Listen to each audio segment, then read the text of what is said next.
तरफ तवज्जो दें कि हमारी इधर ही हत्या न हो जाए। और ये देखिएगा काला चिट्टा नेशनल पार्क, ये है कि हम आपके काला चिट्टा नेशनल पार्क की तरफ जा रहे हैं, मशहूर मारूफ काला चिट्टा नेशनल पार्क। ठीक है, तो ये पूरी वीडियो में आपको बनाते हुए जा रहा हूँ काला चिट्टा पहाड़ की तरफ।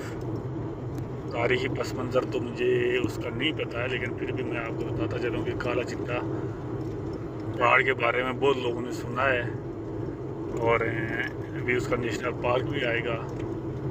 तो जगह जगह यहाँ पे चेक पोस्टें भी हैं और ये कुछ लिखा हुआ है बाग नीलाब सरजंड शेख आफ्ताब अहमद का एरिया है, शायद उन्होंने जाना।